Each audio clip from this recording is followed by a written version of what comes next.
Hi friends, ಎಲ್ರಿಗೂ ನಮಸ್ಕಾರ. Welcome to our channel. ಇವತ್ತಿನ ಈ ವಿಡಿಯೋದಲ್ಲಿ ನಾವು ಒಂದು ಇಂಪಾರ್ಟೆಂಟ್ ಟಾಪಿಕ್ ಅಂತಲೇ ಹೇಳ್ಬೋದು,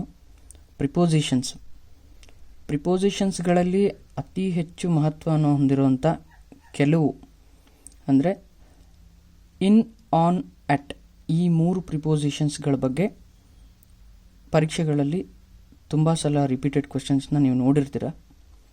ಸೊ ಈ ಮೂರು ಪ್ರಿಪೋಸಿಷನ್ಗಳನ್ನು ನಾವು ಎಲ್ಲಿ, ಹೇಗೆ, ಯಾವ ಸಮಯದಲ್ಲಿ ನಾವು ಬಳಕೆ ಮಾಡ್ತೀವಿ ಅನ್ನೋದ್ರ ಬಗ್ಗೆ ಕೆಲವು ಎಕ್ಸಾಂಪಲ್ಸ್ಗಳ ಮೂಲಕ ನಾವು ತಿಳ್ಕೊಳ್ಳೋಣ. ಇಲ್ಲಿ ನೋಡ್ಬೋದು ನೀವು, ಮೊದಲನೇ example, I get up at 4 AM. I get up at ಯಾಕೆ ಬರುತ್ತೆ ಅಂತ ಹೇಳಿದ್ರೆ, ಈಗ ನೋಡಿ 4 AM ಅನ್ನೋದೇನು, ಇದೇನು ಇಂಡಿಕೇಟ್ ಮಾಡುತ್ತೆ ಅಂದರೆ ಸ್ಪೆಸಿಫಿಕ್ ಟೈಮ್. ಇದು ಸ್ಪೆಸಿಫಿಕ್ ಟೈಮನ್ನು ಇಂಡಿಕೇಟ್ ಮಾಡೋದ್ರಿಂದ ನಾವು ಇಲ್ಲಿ ಅಟ್ನ ಯೂಸ್ ಮಾಡಬೇಕಾಗತ್ತೆ. ಓಕೆನಾ? ಇಲ್ಲಿ ನೋಡಿ, ಅಟ್ಗೆ ಏನಿದೆ ಟೈಮ್. ಸೊ ಟೈಮ್ನ ನಾವು ಯಾವ ಒಂದು ಎಕ್ಸಾಕ್ಟ್ ಟೈಮ್ ಬಗ್ಗೆ ನಾವು ಮಾತಾಡ್ತಿದ್ದೀವಿ ಅಂದರೆ ಅಲ್ಲಿ ಅದ್ರ ಜೊತೆ ನಾವೇನು ಮಾಡಬೇಕು, ಅಟ್ನ ನಾವು ಸೇರಿಸಬೇಕಾಗತ್ತೆ. ಸೊ ನೆಕ್ಸ್ಟ್ ಕ್ವೆಶ್ಚನ್ ಅಂದರೆ I get up at 4 AM ಅಂದರೆ ನಾನು ಮುಂಜಾನೆ 4 ಗಂಟೆಗೆ ನಾನು ಎದ್ದೇಳ್ತೀನಿ ಅಂತ ಇದರ ಅರ್ಥ ಆಗುತ್ತೆ. ಸೊ ಅದೇ ರೀತಿ ಎರಡನೇ ಕ್ವೆಶ್ಚನ್ ನೋಡಿ, ಸಿ ಯು ಡ್ಯಾಶ್ ಸಂಡೇ ಅಂತಿದೆ. ಸೊ ಇಲ್ಲೇನು, ಸಂಡೇ ಅನ್ನೋದೇನು ವೀಕ್, ಇದು ಒಂದು ವಾರದ ಹೆಸರಾಗಿರೋದ್ರಿಂದ ಇಲ್ಲಿ ಡೇಗೆ ಸಂಬಂಧಪಟ್ಟಂಗೆ ನಾವು ಮಾತಾಡ್ತಿದ್ದೀವಿ. ಸೊ ಡೇಗೆ ಸಂಬಂಧಪಟ್ಟಂಗೆ ಅಂದರೆ ನಾವೇನು ಮಾಡಬೇಕು, ಇಲ್ಲಿ ನೋಡ್ಬೋದು ನೀವು, ಇಲ್ಲಿ ಇನ್ಗೆ ಇಯರ್, ಆನ್ಗೆ ಡೇ, ಅಟ್ ಟೈಮ್. ಸೊ ಇಲ್ಲಿ ದಿನದ ಬಗ್ಗೆ ಮಾತಾಡ್ತಿದ್ದೀವಿ ಅಂದಾಗ ನಾವೇನು ಮಾಡಬೇಕು, ಆನ್ನ ನಾವು ಯೂಸ್ ಮಾಡಬೇಕಾಗತ್ತೆ. ಸೊ ಇಲ್ಲಿ ಸಿ ಯು ಆನ್ ಸಂಡೇ ಆಗುತ್ತೆ ಇದು. ಓಕೆನಾ? See you on Sunday. And next one, my meeting is dash 10 o'clock. So ಈಗ ಆಲ್ರೆಡಿ ನಾನು ನಿಮ್ಗೆ ಹೇಳಿದೆ, ಇಲ್ಲಿ 10 o'clock ಅನ್ನೋದೇನು ಇಲ್ಲಿ ಸ್ಪೆಸಿಫಿಕ್ ಟೈಮ್ ಆಗಿದೆ.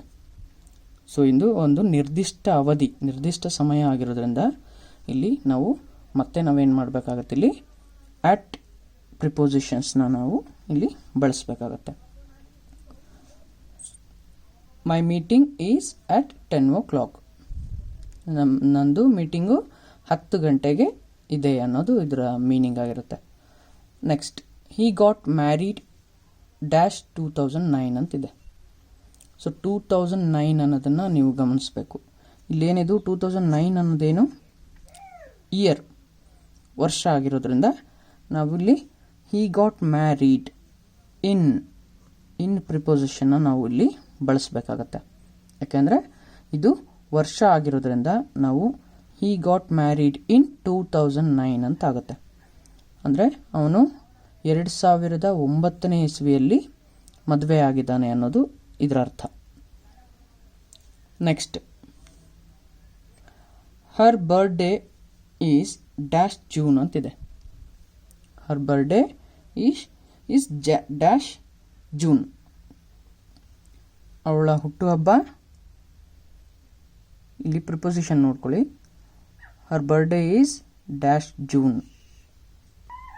ಸೊ ಇಲ್ಲಿ ಹರ್ ಬರ್ಡೇ ಇನ್ ಜೂನ್ ಆಗುತ್ತೆ. ಇಲ್ಲಿ ನಾವೇನು ಮಾಡಬೇಕು, ಮಂತ್ ಮತ್ತು ಇಯರ್ಗಳಿಗೆ ನಾವು ಇನ್ ಪ್ರಿಪೋಸಿಷನ್ನ ಬಳಸಬೇಕಾಗತ್ತೆ. Next question, the exam is dash the 16th. 16th ಅಂದರೆ ಏನು, ಇದು ಒಂದು ಡೇ. 16th ಅಂದರೆ ದಿನಾಂಕ. ಎಕ್ಸಾಮು 16ನೇ ತಾರೀಕಿನಂದು ಇದೆ, 16ನೇ ತಾರೀಕಿನ ದಿನ ಎಕ್ಸಾಮ್ ಇದೆ ಅನ್ನೋದಕ್ಕೆ ಇಲ್ಲಿ ನಾವು ಪ್ರಿಪೋಸಿಷನ್ನ ಬಳಸಬೇಕಾಗತ್ತೆ.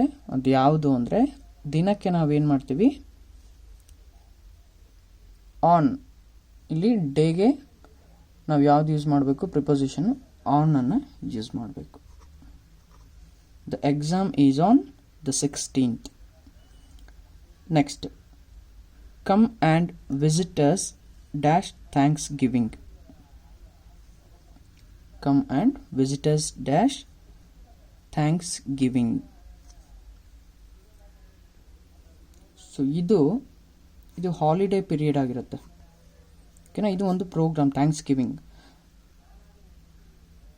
ಇಲ್ಲಿ ನಾವು ಯಾವ ಪ್ರಿಪೋಸಿಷನ್ನ ಯೂಸ್ ಮಾಡಬೇಕಂದ್ರೆ,